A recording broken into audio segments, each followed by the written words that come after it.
Acton has an awful lot of stations. There's North Acton, there's South Acton, East Acton, West Acton, Acton Central, Acton Town, and Acton Main Line.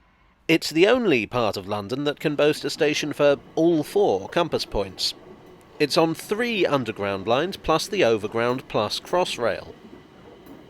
The obvious question we have to ask is, why? Why does this suburb get 7 stations? What is it about Acton? Well, firstly, Acton is quite a large and poorly defined area. Historically, Acton and East Acton are 2 separate places. They were a couple of hamlets out in the countryside, and the name Acton encompassed a number of farms and houses in the surrounding area. It was really the 19th century when things started to take off. In 1838, the Great Western Railway built their main line from London to Bristol through here. They didn't build a station. Commuter traffic wasn't really seen as a significant source of revenue back then, especially from an undeveloped area like Acton. But it wouldn't remain undeveloped for long.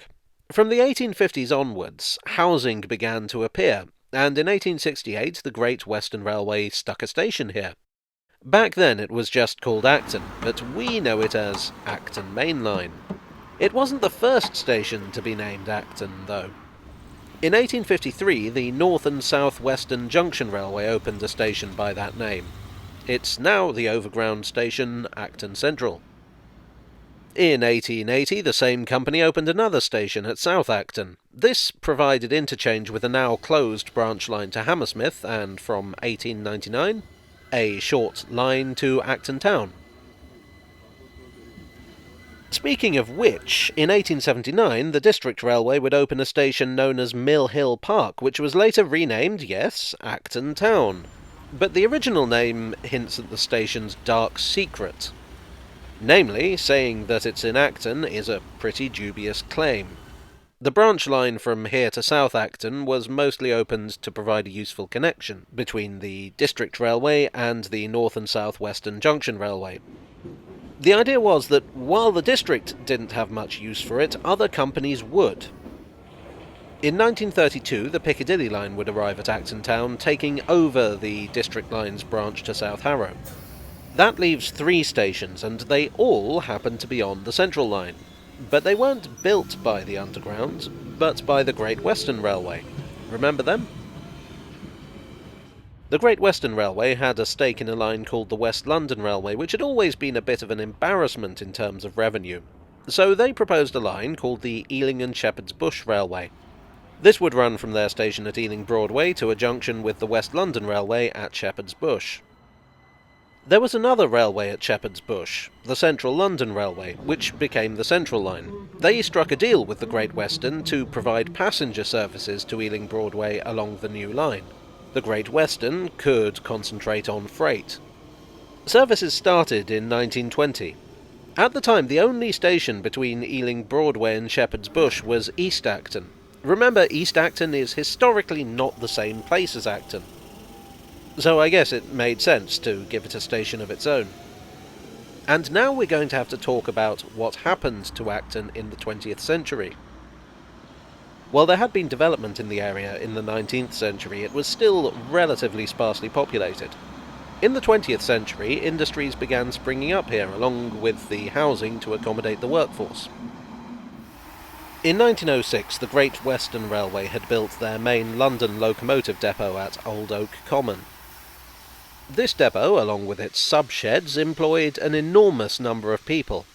And so by the First World War there was an increasing demand from the workers for decent accommodation in the area.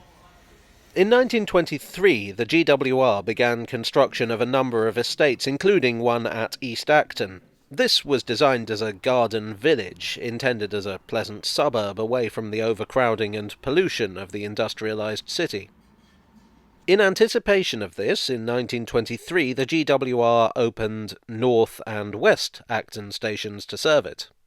As new streets and buildings filled in the gaps, Acton changed from a rural district to a true suburb. So really, the reason there are so many stations in Acton comes down to 2 factors. One is the fact that Acton is just a large area. And the other is that, while historically the place wasn't considered that important in itself, it was on its way to places that were. Now, you may be thinking, and no doubt one of those people who comment before watching the video has already pointed out, that the title refers to 9 stations. I've only talked about 7.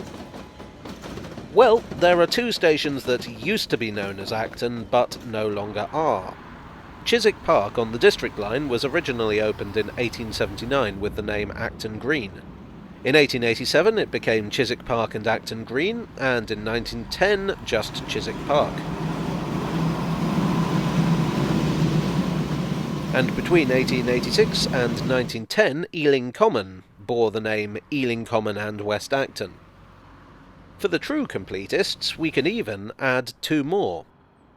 Between 1904 and 1913 there was a station called North Acton Halt, which was on the line between Acton and Northolt, roughly where North Acton Station is now. I've had a few people ask me what the difference is between a station and a halt, and when I can find a consensus on the exact definitions, I'll tell you. But basically a halt is a small station, probably unstaffed, usually one platform, not very well served. I think it's interesting that in 1913 North Acton wasn't important enough even to keep a halt, but 10 years later it got its own station. The line from Acton town to South Acton had its own station alongside the present South Acton. It was a single platform served by a single coach tube train. The branch was about half a mile long, and among staff it was nicknamed the Tea Run, because if they put the kettle on at Acton town before departure, they'd be back by the time it had boiled. Anyway, in 1959 the service was withdrawn. I'm not counting North Acton Halt or South Acton District Line as separate stations myself, but you can if you want.